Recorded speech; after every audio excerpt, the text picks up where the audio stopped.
Moser is the founder of the Reshoring Initiative, a movement to revitalize domestic manufacturing and promote the benefits of sourcing within the United States. Moser is the former president and chairman of Aggie Charmy. He was at the MFG meeting to spread the word about reshoring and how manufacturers can use it to improve their business. Let's hear what he has to say. Can you tell me what reshoring is? It's very simple. Reshoring is the opposite of offshoring. Offshoring is taking work or jobs or manufacturing that had been done here in the United States and for products that will be consumed or assembled here and having that work done offshore, somewhere other than the U.S. And reshoring is the process of bringing it back. Okay, so how would those jobs actually be brought back to the country? As quickly as possible. Basically, what the Reshoring Initiative does is help the companies that now offshore understand what the real cost is when they offshore, what we call the total cost of ownership.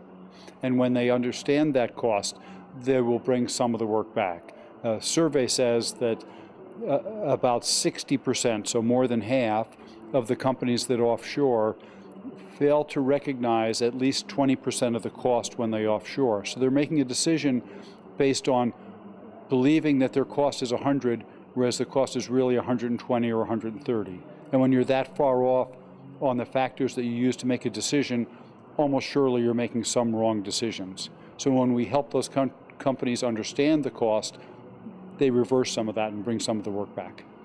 Now, I understand that you have developed some software called Tco Estimator. Can you tell me about that? Yeah.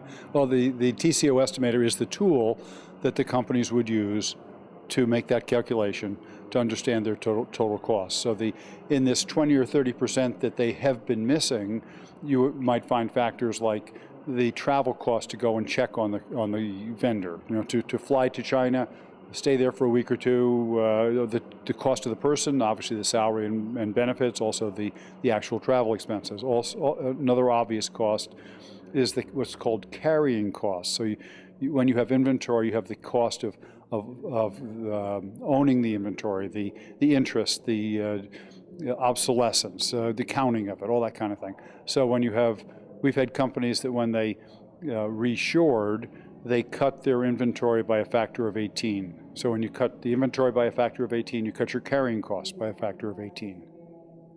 So can you tell me what led you to start the National Reshoring Initiative? Okay. I actually refer to it as the Reshoring Initiative. It's national only because there's also a group that it works with called the Illinois Reshoring Initiative. So we say national just to differentiate between those two. But the actual name is the Reshoring Initiative. And there's mainly three reasons, if I may. One is because I believe it's essential for the country.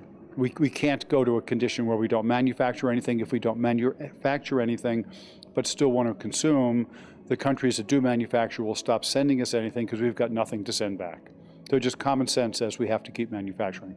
Second, from my own personal family experience, over the last generations, my grandfather and father both worked at Singer Sewing Machine in Elizabeth, New Jersey. And the factory where they worked and where I worked in the summers in high school and college was once the largest building in the world at the time when everybody had a sewing machine and the U.S. dominated world manufacturing. And the last time I went through Elizabeth, I drove past the factory, and Singer is not there anymore. The factory is largely gone, as are many other major factories in the U.S. that are a major loss for the country. And I cried when I saw how much we'd lost there and elsewhere. So that was a major sort of historical reason for me. And then separately, for the last 20 years, I've spent a lot of effort encouraging America's youth to go into the skilled trades, into manufacturing. And so I promised them and their parents that there would be jobs, and then the jobs started to go away. So I had to redeem my promise to them and bring some of the work back. Let's back up just a little bit. Can you tell me some about the Illinois Initiative? The Illinois Initiative is the application of the principles of the Reshoring Initiative specifically to Illinois. So it's starting off on March 16th at Harper College in Palatine, Illinois, with an event, a conference where we're bringing in the big companies, and I will hopefully convince them that reshoring is something they should at least consider. 2 months later in May, they will hopefully send out their supply chain managers, and I will convince them and train them on how to use the total cost of ownership estimator. And also ask them, give them a survey to find out what behavioral changes they want from the local suppliers. So other than just lowering price, do you want lean? Do you want just-in-time delivery? Do you want them to answer the telephone? Do you better quality? What is it you need from the local suppliers so that they will be higher on the customer's priority list and more of the work will be placed there? 2 months later in July, we bring those suppliers out, and AME, that's the Association for Manufacturing Excellence, and IMEC, which is the local manufacturing extension partnership, will train the suppliers how to do the things that the customer said that they wanted, and I will train the suppliers how to talk total cost of ownership to the customer instead of just price. Then in September, we bring the two trained groups together, the customers and the suppliers, at the September 8th NTMA PMA Contract Manufacturing Purchasing Fair at the Intercontinental Hotel at O'Hare, and they speed date for 10 minutes each, and then hopefully consummate the relationship and actually bring work back. Then finally, working through the 30 local chambers of commerce, economic development administrations, and trade associations in Illinois, we go back to the big companies and say, have you brought any work back? Do you need Harry to come out and help you? What do we need to do? And finally, how much did you bring back? And the objective is that we'll bring back a real permanent manufacturing job for maybe $1,000, in contrast to the federal government stimulus program that brought back a one-year, mostly government job for $250,000. And when that difference becomes clear, we believe that the rest of the country will ask us to do the same thing. Yeah. Now, is there a website where people can go to learn more about the Reshoring Initiative? Okay, so for the Reshoring Initiative, it's www.reshorenow.org. And at that site, you'll find out about the Illinois Reshoring Initiative, but separately, there is a website for that, which is too long for me to remember, but hopefully you'll be able to find a way to post on this TV program. Sounds good. What do you think of MFG? Oh, manufacturing meeting? Oh, it's been great. Now, I've been going to mostly NTMA meetings for the last 20, 25 years, and gradually the attendance had dwindled, and so you had this feeling that you didn't have critical mass anymore. But now that we have NTMA, PMA, AMT, AMTDA together, it feels like we're the center of the universe, that we could do almost anything. And it's been especially good for me with this new initiative that there's been lots of interest. The Morisiki, I presented to the AMTDA Board of Directors, and Morisiki's president, Tom Dillon, asked me to come out and speak to 1,000 of his customers. And Brad Morris from Robert E. Morris asked me to come out and do the same thing in New England for him. So it's created opportunities for the Reshoring Initiative to benefit America that wouldn't have been possible without this event. Thank you very much, Harry.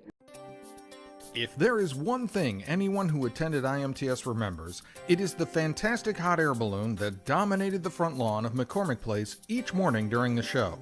This colorful balloon has become a beacon for IMTS at festivals and events around the country. Our IMTSTV video crew caught up with the balloon one morning at the MFG meeting in Chandler, Arizona, and shot this eye-in-the-sky panoramic shot of the ride. Enjoy.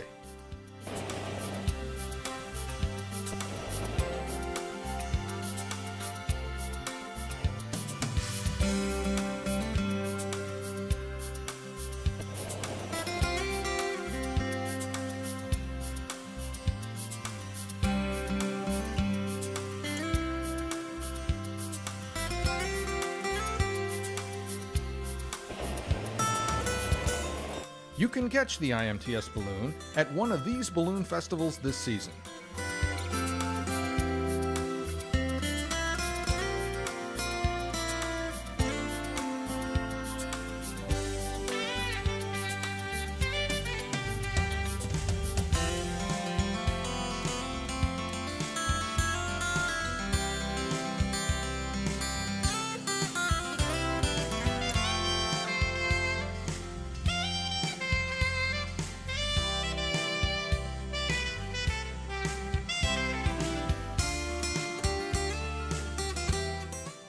For more information on this season's balloon schedule, or to check out any of the balloon festivals, visit imts.com/visitor/balloon.